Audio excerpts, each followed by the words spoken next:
Since the war in Ukraine started against Russia over a year and a half ago, the U.S. has spent and sent over $70 billion in funds. Hey y'all, I'm Apollonia. Welcome to my channel. If you're new here, I hope you decide to stick around and join me here. I would love to have you here. If you're returning, thank you as always for your continued support and for being so loyal, y'all. We're going to get into today's story regarding Ukraine and the American taxpayers' money and what exactly is going on.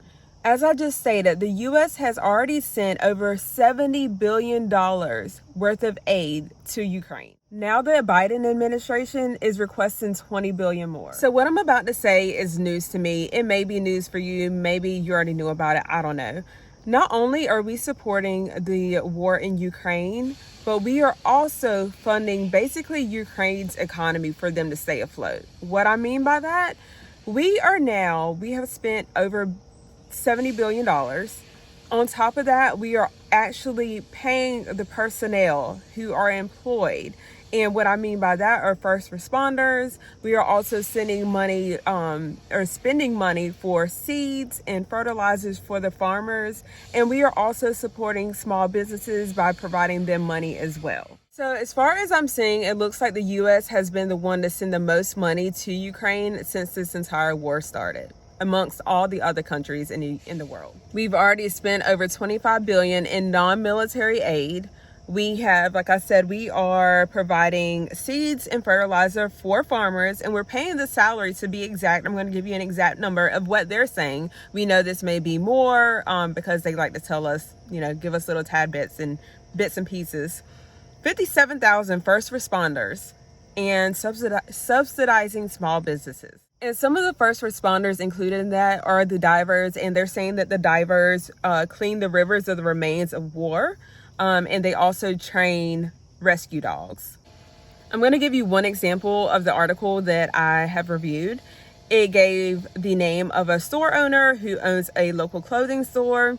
She said that American officials from USAID, the federal agency in charge of international development, helped her find foreign clients for her company, which supports 70 families. Here's my issue with this. Let me go ahead and finish speaking before I get into that.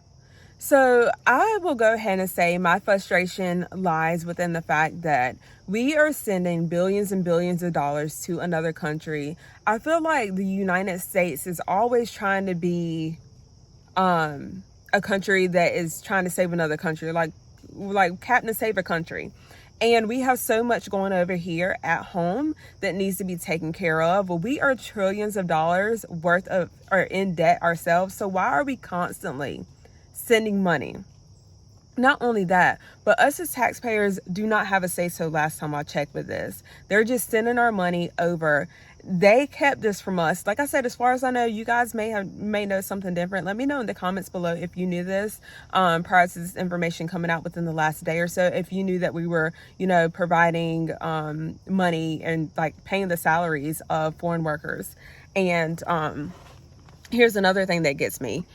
We are in the middle or in the process of possibly having another government shutdown, which I will never understand how our government is always in the process of having a shutdown. It seems like every few months we go through this, which I don't know if it's just being brought to the forefront here lately, because I do feel like every few months I'm hearing about it on the news, but it seems like several years ago it wasn't being talked about, or maybe, like I said, they just weren't advertising it that the government was about to shut down. But it seems like it's kind of like a regular thing. So now when you hear about it, it's like, oh, okay, the government's about to shut down. Like, oh, are they going to come to an agreement so it doesn't get shut down? I'm going to say it, and I'm probably going to piss some people off, and I really don't care. But we are the country that needs to start taking care of ourselves and our own people.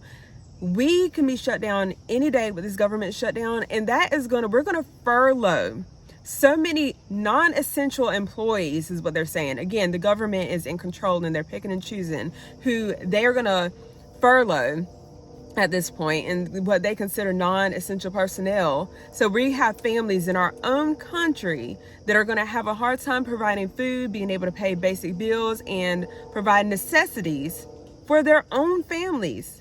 People who bust their butt every day, get up early, go through all the hustle bustle to get to work for the government, and then you're going to sit up there and lay them off because you can't come to an agreement and get your together.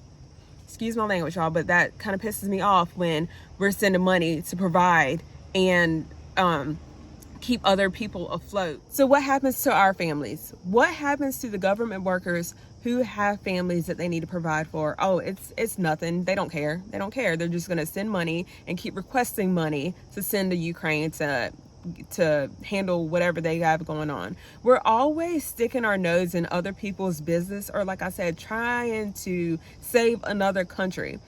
Would these favors be returned if we were in a war with somebody? It's like, does anyone think about that? Does anyone think that other countries will be so quick to run to the US if this is going on with us? Food for thought. It also shows here that American officials are investigating 4 criminal crimes related to non-military aid, and that there have been over 170 Ukrainian government officials that have been charged with corruption since 2023. That's with embezzlement and acceptance of bribes. So we're talking about corruption as well, which is a whole nother issue in itself, but yet we're sending money. We also have like lots of military missiles and everything over there as well. That's like in a, I guess like a specific area that, you know, no one has access to. It's like behind lock and key and everything. You have to have certain codes and everything to access it, I believe is what I read. But the military missiles, I guess they're categorized and they have actual identification numbers, and that system can be accessed through a database. So the government, our government, supposedly keeps track and everything of those, and again can access it at any time. So that's something else. Like, there's so much money being spent and those items are being stored and kept away. One other thing before I wrap this up that gets me is the fact that we are providing seeds and fertilizers to the Ukrainian farmers.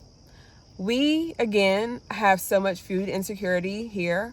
Our farmers here are suffering, and I don't see the government sitting up there providing our farmers with with seeds and fertilizers to help them. There's lots of areas that are dry due to droughts and everything. I don't see the government stepping in to assist them. So this also leads me to think, what is in it for our government as far as Ukraine?